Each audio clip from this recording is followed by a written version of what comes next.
just gotta switch the microphones really quick. Oh, this is the right one. Never mind. Okay, so hello. How many of you consider yourselves feminists? All right, now how many of you consider yourselves intersectional feminists? Oh. Okay, so there's just one word difference between these two ideas, yet a world of meaning.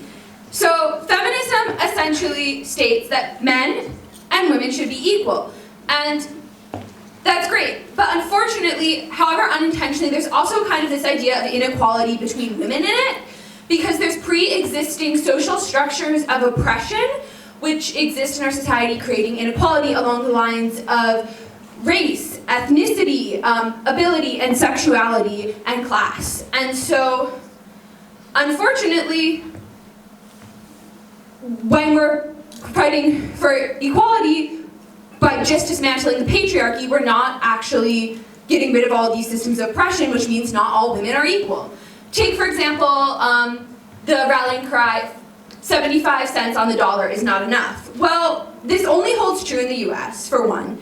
And even in the US, it only holds true for some women, white women.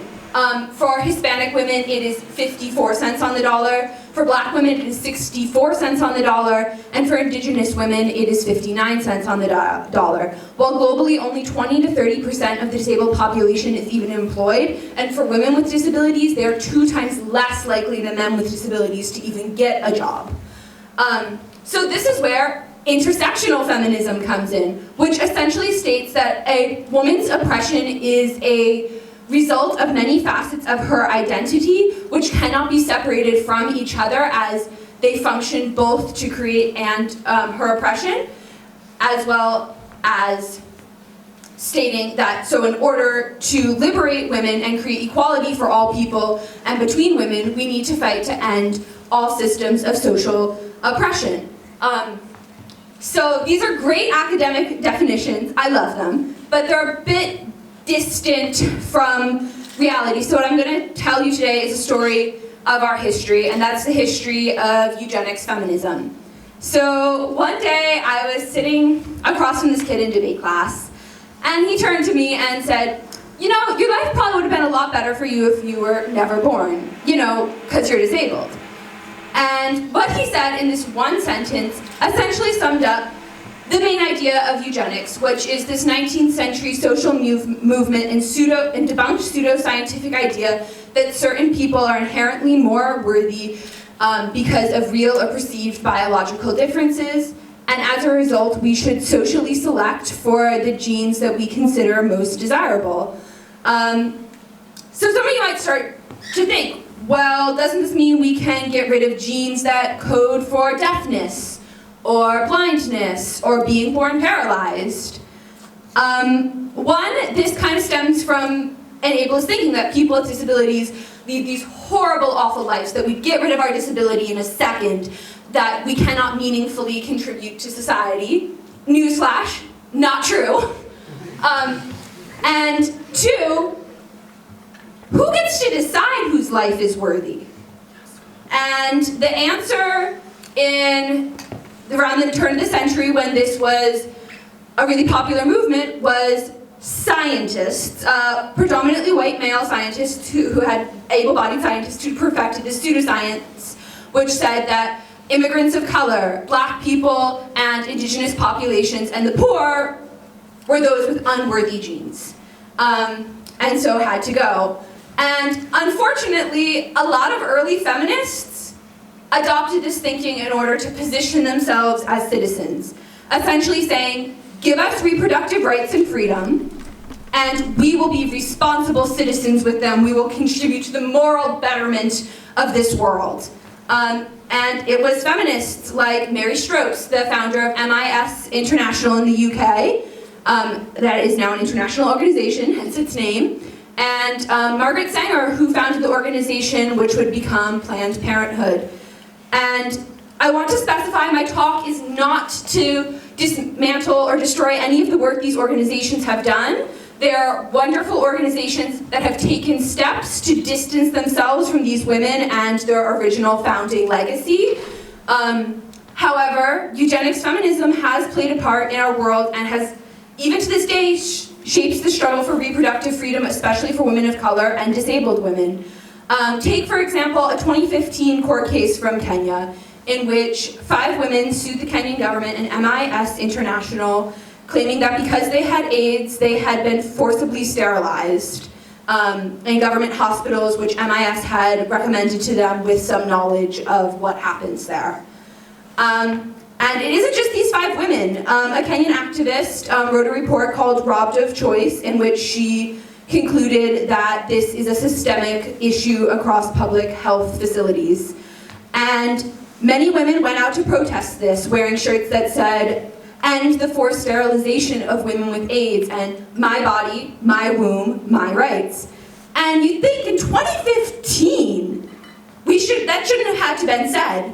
Yet it did, because a multitude of different systems of oppression had acted upon these women to take away from them their choice over their own body and reproductive rights. To start with, they had contracted HIV and then become disabled because a chronic illness is considered part of the disability community. And so someone had decided that these women no longer could have control over their body or make their own responsible choices about their reproductive rights, and so they took them away. This stems from the idea that people with disabilities cannot be in control of our own bodies. At its very least harmful, it's people who physically move me when I use a cane, or people in wheelchairs. It's doctors not listening to people with disabilities, and at its most harmful, it is women getting forcibly sterilized. The second thing is that these women were poor, and they had no other choice but to go to these hospitals, even if they had an idea of what might happen. And lastly, as someone with a uterus, you have a lot more power over what the future demographics of this world are going to look like, simply because you have the power to create another living being. And so this can be scary to people who are used to having control over the world and its population. And while they aren't the ones carrying out these unconsensual sterilizations, they are the ones who have every reason not to put stories like these on the front pages of newspapers and to sweep them under the rug. And this is why we need intersectional feminism, because stories like these are not the ones being told across the media. We don't know that 75 cents on the dollar is still a dream for many women, and that disabled women struggle to get jobs today. And so, why don't we hear about these stories? Why aren't we out in the streets with our pink pussy hats telling people that these things are happening, that forced sterilization is still a thing?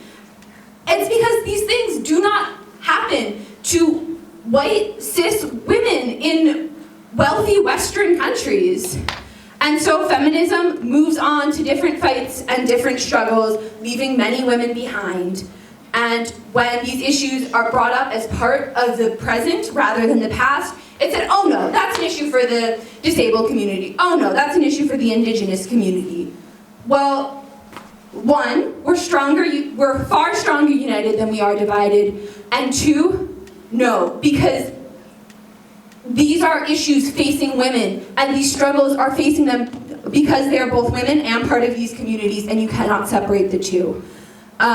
And so we need intersectional feminism so that we can address this. We can look at the multitudes of different ways in which systems of oppression affect women, and we can truly end them all to help all women reach equality. And so before I go, I want to leave you with what you can do to help support intersectional feminism. The whole theme of tonight is starting conversations, and that's exactly what I'm asking you all to do. When you talk about feminism, frame it in a way to address the multitude of ways women encounter inequality and equality, and talk about it. Frame it in an intersectional lens.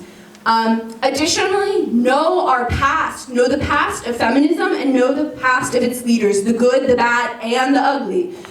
And finally, when talking with your little siblings, your nieces, your nephews, and your cousins about powerful women from the past, tell them the full truth about these women and make room for a new set of women from the past who are equally as powerful, like Ida B. Wells, Doria Shafik, Rosa May Billinghurst, and Audre Lorde. In conclusion, our world is moving forward. We are discovering more about our history every day, and the same should apply to our feminism. We need to know its past so that we can define its future, so that it truly fights for equity for all women, and we do this by framing it in an intersectional lens. Thank you, and good night.